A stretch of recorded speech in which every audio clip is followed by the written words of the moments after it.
You're welcome back. President Bola Tinubu on Tuesday departed Abuja for a historic two-day state visit to the United Kingdom, accompanied by his wife, Senator Oluremi Tinubu, some governors, including the governor of Enugu State, Barrister PeterMbah, and also key members of his government. The visit is aimed at fostering improved bilateral ties between the UK and Nigeria, with high expectations for the signing of key agreements and memoranda. For the governors, it's an opportunity to market their state to the international community in a bid to ramp up investment at the sub-national level. So as these engagements unfold in the UK, the key questions remain: how do these international partnerships translate into meaningful development and business opportunities within Nigeria? With this visit to the UK, what kind of investment should Nigerian leaders really be targeting right now? To intimate also what to expect from this visit is Mr. Alex Obodo. He's head of news and current affairs. Mr. Alex, you are so welcome. Thank you. Yeah. Thank you. It's a pleasure to join me on the Eastern Business Report. Thank you. Okay, so let's head straight to it. Every country in the world is known for something. For China, we would say infrastructure. For India, we would say healthcare. What exactly is the UK bringing to the table for Nigeria? What are we trying to gain from the UK this time around? Okay, clearly, I think that without thinking deeply about it, okay, what the UK will bring to the table is an organized society. You have an organized society where everything works. Nigerians are immigrating to the UK all the time. We have quite a robust population of Nigerians, people of Nigerian descent. Various estimates can have them at around 500,000 or 1 million, depending on but for those that maybe were born there, you have hundreds of thousands of people from Nigerian descent living in the UK. So what's on the table? So if you look at the UK clearly, the UK isn't the most powerful economy in the world. The UK, based on what's happening currently in the world, are just trying to also find their footing. Since they exited Brexit, European Union, if you like, after the Brexit, they became a little vulnerable. They're always complaining. They've changed prime ministers how many times since that Brexit happened? So they are looking for partnerships. They are reaching out to countries that can give them some stability. And Nigeria is a country that can give you stability in terms of the amount of workforce it can provide. A lot of Nigerians are working in the UK, doing well. There are lots of Nigerian people of Nigerian descent that are holding very prominent positions in the UK. Kemi Badenoch is the head of opposition in the UK. And doesn't believe she's Nigerian. No, that's a totally different. She's of Nigerian parents. So she can make any claim she likes. All right. So I can go to America and say that I'm no longer an Igbo man. I'm fooling myself. I know that I'm from Nigeria. So you can't change that. And you've lived in Nigeria. So the whole thing borders on the fact that they need the workforce. We have it. But Nigeria also needs the order and the advancement they have. A lot of bilateral agreements, economic agreements will be made. So all these will count for something. And this is the first time in decades that a Nigerian president will be heading to visiting the royal in this sense. I think the last time was Babangida that visited. It was the last time Babangida and Queen Elizabeth rode in that. It was something colorful. Politics aside, 30 years. Politics aside, this is good for Nigeria. All right? Okay. It is good for Nigeria. It's good for your president to be accorded great respect in another country. It counts for something. It gives you leverage to cut deals.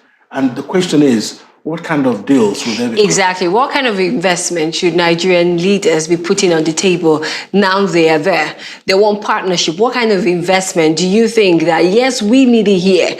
We need those investment, because you were speaking about stability, and I love the fact you're also looking at it from the angle of those people who are already based in the UK and they're doing well for themselves. We are here in Nigeria and we need a lot of things to work out. So what kind of investment do you think that they should put on the table that would come back to Nigeria and benefit us us that are based here in Nigeria, actually. So what kind of investment do you think? Okay, so I understand that talks are on for the UK to help Nigeria in remodeling our ports. Okay, so that is I had the news on that this morning. Yeah, so there's something happening in Nigeria that I don't understand. You can have a facility there and it's there 50 years, 60 years, nobody is talking about remodeling it. Nigeria is heavy on trade, especially for those from the eastern part of the country. A lot of their businesses depend on imports to thrive. So if you have modern port facilities, you have ports in various parts of Nigeria, Lagos, in Port Harcourt, and even Calabar Port. So if you modernize these ports, you can have more cargo coming in. If more cargo comes in, it will mean that more business will flow. And if more business flows, naturally people will make more money and also provide more jobs. Because when you make profit, there are a number of things you can do with your profit. It's either you squander it or you reinvest it. That's the way it is. It's either you reinvest part of your profit or you squander it. So, but if you choose to reinvest it, it means that you are going to expand or even set up something new entirely. If that happens, it will create jobs. If it creates jobs, people will have some income. Once they have income, they pay tax. And government also makes money from the process. So I expect that because some state governors are on the entourage, you have that of Zamfara, yes. Lagos and the Enugu. And I think that of Niger is there. I'm not so sure. Okay. But then they have different things they are looking at. Sure. So some of the, for instance, Lagos is a truly metropolitan state. They have different levels of rail lines. So I'm sure they will try to continue in that direction, to continue to expand their modes of transportation because there are too many people in Lagos. Yes. I don't quite know what's happening in Zamfara. I've been to Zamfara just once. I've been to Guzo once. It's a place that needs a lot of development, infrastructure development. Maybe they will be leaning towards agriculture, or most importantly, they look at modern ways of mining. I believe, from what we're hearing, there's gold in Zamfara. So we need to clean up the processes of the gold mining in Zamfara. And it's not only gold that is being mined. Yes. So they need to clean up the processes, bring in something modern and safe for the environment and for the people. And for Enugu, of course, Enugu seem to be looking at a lot of things. The governor is a big dreamer, all right? So he has a lot of big ideas. So we hope that what will happen will also match those big ideas he has. Okay. So he is looking at improving the tourist sector of the country and also looking at transportation. Though the population here is not exploding, but then people need to move around. If you want to have 3 million footfalls on a yearly basis, you need to have a proper means of transportation for those that will come to your state. And again, a few other things, even education. You need to have proper partnerships. If you're going to build smart schools, you will need linkages internationally that will continue to help to optimize these schools. You can't build the smart schools and let them just stay there. There has to be, time to time, people who can come and exchange ideas. The students can easily have the opportunity of sometimes maybe the brightest of all the smart school students can maybe visit some other schools that are operating at the same level abroad. And I'm just looking at, just from the top of my head, what could work. Because the future of this. Basically, it looks like Governor Mbah going there is what you might want to call in Pentecostal language, a point of contact to the southeast. Okay, all right, beautiful. With all of this, right, on the other hand, it's investment laid on the table. And on the other hand is the investors who are looking and they say, oh, Nigeria with this problem, insecurity, there is scarcity, not really scarcity, there is hike of fuel, the instability in the country is alarming. What do you think about investors' confidence towards Nigeria at this particular time where they are trying to put a lot of investment on the table? You know, what do you think? You know, once you know what you're investing in, yes, you would know what you're getting into. Nigeria is not an easy place to do business, especially if your business is dependent on energy. So if you're into manufacturing, you are going to be providing your own power. You are going to, if your business involves logistics, you're going to be providing your own transportation. We don't have a robust rail network. There is no, currently, you cannot move from Port Harcourt to Kaduna, even though we used to have a rail line. You can't move from Enugu to Lagos on rail. It doesn't exist. Okay. So imagine that you have a rail line from Enugu to Kaduna, or basically Enugu to Lagos. It looks like there are more people going sideways right now than people going upwards. So, but you are asking yourself, for a country like Nigeria, with all the studies we've seen, with all the data we have about how people move around in the country, we have not managed to create rail lines connecting these places. People who travel from the east to the west are too many.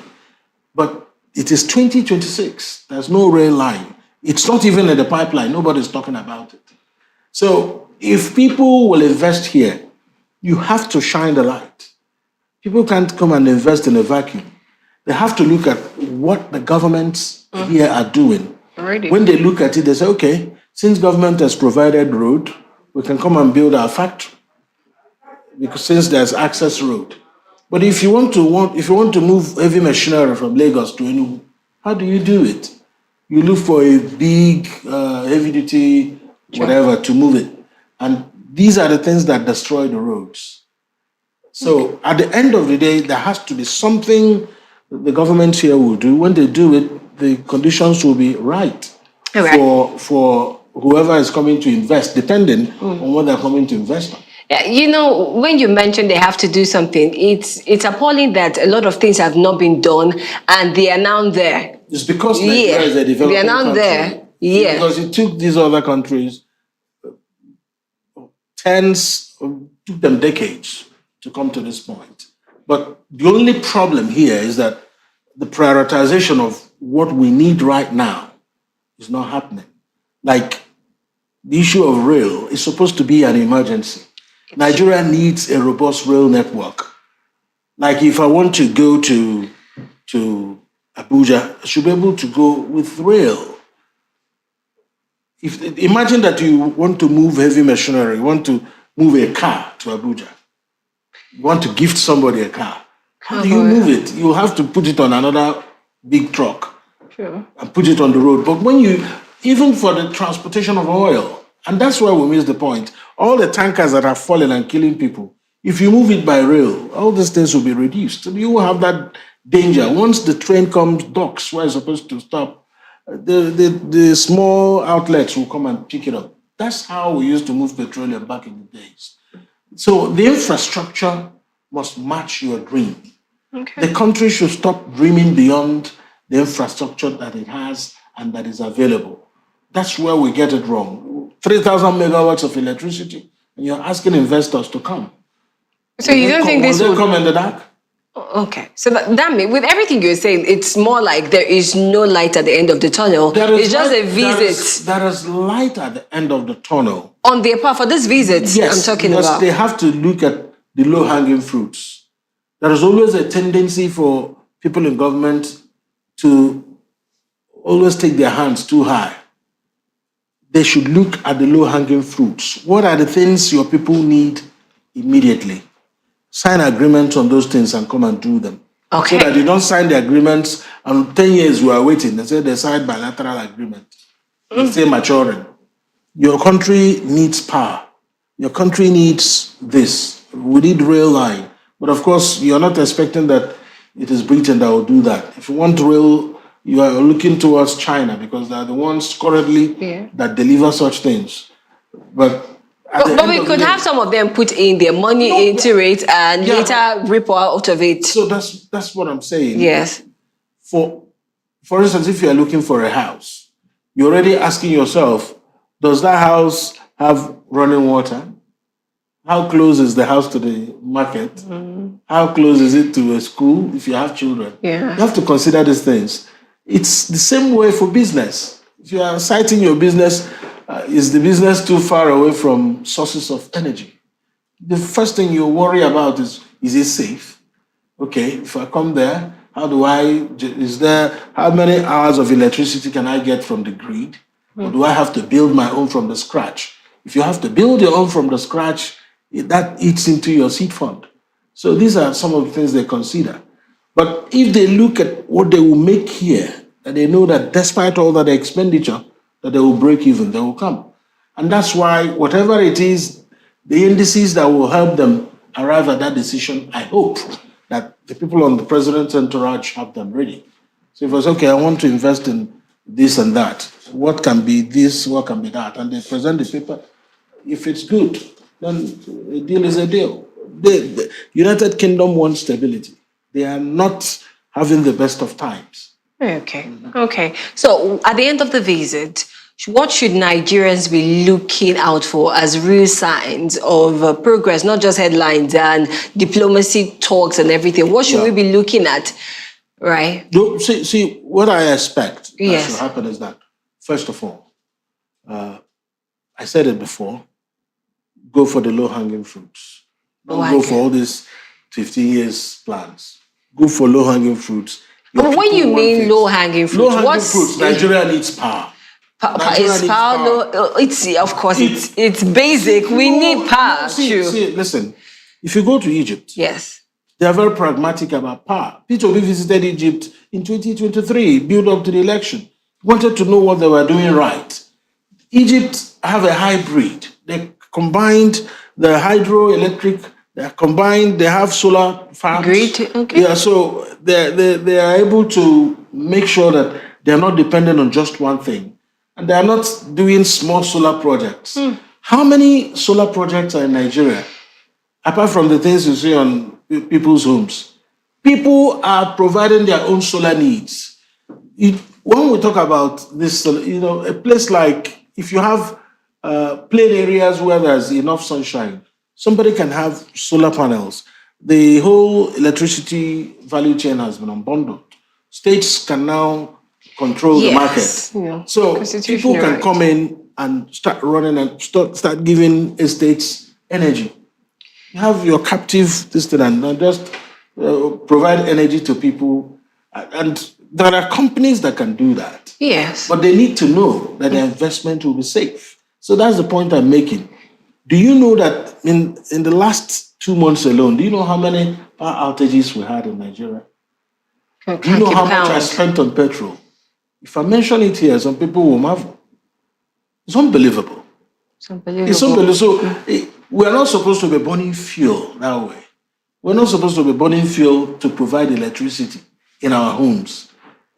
Because we have everything that can give us the electricity without necessarily getting involved directly. Yeah. Because with our gas, we should be giving ourselves enough energy. Yeah. You mentioned something about the governor of Enugu. Fine, we can't see his document, what he has actually put together to really give to the investors, right? But do you think it would be misplaced priority if the focus is on tourism rather than electricity right now, right? Since we have coal and he's out there looking for people to come in to the... I know, yes. Knowing who the governor is, he's not going there for one thing. One thing. You will have... But that's the thing, you might have just a lot of things. No, because you need to have a lot of things. Because the investors don't deal on just one thing. You have maybe people in food and confectionery. You have people in scientific equipment manufacturing. You have people in power and energy. So you have to diversify what you're offering. Good. My own point is, whatever you want to attract, make sure it is something that can be done in record time. We don't want to wait 10 years. And when you're out of government, I'm hearing, we nearly attracted it. That's the thing. That's what I'm trying to say. The MOU, we keep hearing MOUs. Well, so whatever happens, make sure that it is going to work for the people. We're tired of all these bilateral agreements we're signed. We want to see bilateral actions. I love that, bilateral actions. Thank you very much, Mr. Alex Obodo. Been so insightful with you on the show today. And that's it, ladies and gentlemen. The Eastern Business Report and the Afia Business Morning returns tomorrow. Many thanks for staying with us. My name is Noma Aniwene. Bye for now.